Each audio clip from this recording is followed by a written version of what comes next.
Dalam harian Kompas tanggal 5 Oktober 1980, Yasir Hadibroto ketika itu masih berpangkat kolonel, Komandan Brigade Infanteri 4 Kostrad, melukiskan, "Pasukan saya ditarik dari kisaran Sumatera Utara.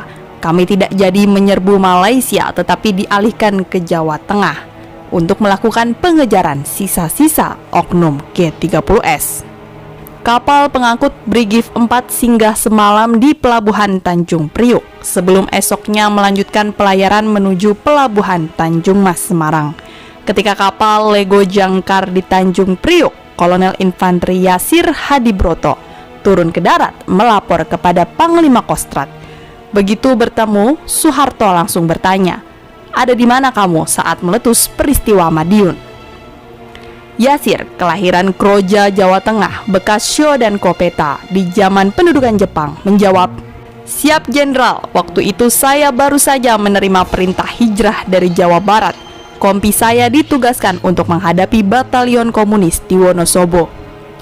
Soeharto menukas, "Nah, yang sekarang ini memberontak, anak-anak PKI di Madiun. Bereskan mereka, Aidit berkeliaran di Jawa Tengah, bawa pasukanmu ke sana, selesaikan." Begitu tiba di Solo bersama anak buahnya, Yasir langsung menyusun rencana operasi untuk bisa meringkus Aidit secepatnya.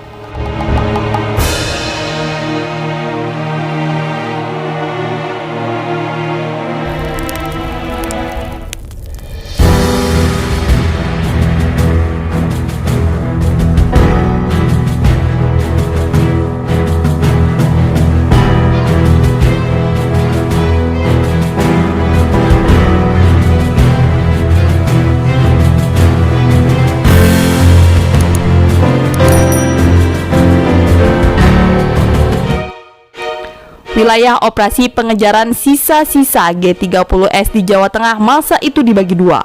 RPKAD diserahi daerah operasi Magelang dan Yogyakarta, sementara Brigif 4 Kostrad ditugaskan di daerah Semarang dan Solo. Salah satu keputusan Yasir yang nantinya terbukti membuahkan hasil, menyusupkan informan ke lingkungan pengurus PKI Solo.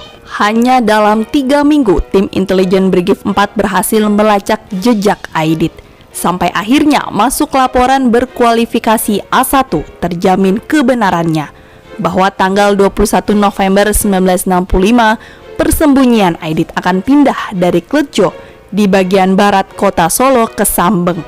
Sesudah menerima info tersebut, jaring-jaring perangkap mulai ditebar. Yasir mengerahkan pasukannya menuju kampung Sambeng sekitar 300 meter dari stasiun kereta api Solo Balapan. Menjelang senja, Aidit muncul diboncengkan Sri Harto, informan Kostrad, naik Vespa masuk Sambeng, disembunyikan di rumah milik anggota SBKA atau Serikat Buruh Kereta Api. Sekitar pukul 21 malam setelah rumah sasaran dikepung rapat, Letnan 2 Infanteri Ning Prayitno bersama anak buahnya mendobrak persembunyian Aidit. Idit Sukardi waktu itu pangkatnya Sersan 1, seorang bintara anggota Batalion G Brigade Infanteri 4, Kodam 7 Diponegoro, ikut menggerebek. Dia menuturkan sekitar pukul 21 malam berlangsung operasi gabungan terdiri dari Kompi Bantuan Batalion 407 serta detasemen markas Brigif 4 pasukan menerobos masuk, mendobrak sebuah rumah di pinggir kampung dekat rel kereta api. Kami masuk serentak. Dalam penyisiran nampak sebuah kacamata baca tergeletak di meja, tetapi pemiliknya tidak ditemukan. Rekan Kosim kemudian menggeser lemari makan. Ternyata lemari tersebut penutup pintu darurat menuju kamar rahasia. Setelah lemari bisa digeser, Aidit pun ditemukan. Pak Prayitno memerintahkan Aidit segera angkat tangan dan keluar dari tempat persembunyiannya. Sebuah kamar dengan dinding gedek atau anyaman bambu berukuran 1,5 kali 2,5 meter. Pak Prayitno langsung memberi perintah kepada Sersan Idit Sukardi, "Dit, talenanah tangane. Dit, ikatlah tangannya." Aidit segera dibawa ke loji Gandrung, markas sementara Brigif 4. Pada tengah malam tersebut, Yasir Hadibroto segera melakukan interogasi. Aidit membuat pengakuan tertulis setebal 50 halaman.